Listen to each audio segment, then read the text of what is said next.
ఎన్టీఆర్ జిల్లా మైలవరం మండలం తోలుకోడులో దళిత మహిళా రైతుపై టీడీపీ నేతలు దౌర్జన్యానికి దిగారు. మొక్కజొన్న పంటను అమ్ముకోకుండా స్థానిక టీడీపీ నేతలు మన్మథరావు, రాయల శ్రీను చిన్న అడ్డంకులు సృష్టిస్తున్నారు. పంట కోసి మార్కెట్కు తరలిస్తుండగా గత రాత్రి అడ్డుకున్నారు. పోలీసులకు ఫోన్ చేసినా స్పందించలేదని బాధితురాలు ఆరోపించారు. తమను ప్రభుత్వమే ఆదుకోవాలని వేడుకుంటున్నారు మహిళా రైతు రుక్మిణి.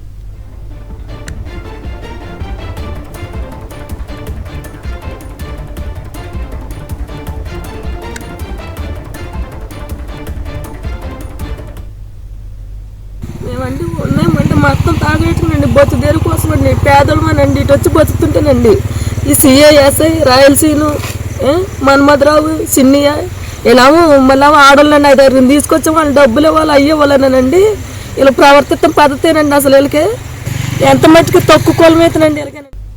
మేమండి ఉన్నామండి మొత్తం తాగేట్టుకునండి బతుదేరు కోసం అండి పేదలమనండి ఇటు వచ్చి బతుకుతుంటేనండి ఈ సిఐఎస్ఐ రాయలసీను మన్మథరావు చిన్నయ్య ఇలామో మళ్ళీ ఆడవాళ్ళండి 5-6 తీసుకొచ్చాం వాళ్ళు డబ్బులు ఇవ్వాలి అయ్యేవాళ్ళనండి ఇలా ప్రవర్తితం పద్ధతేనండి అసలు వీళ్ళకి ఎంత మట్టుకు తక్కువ కొలమవుతానండి వీళ్ళకేనండి.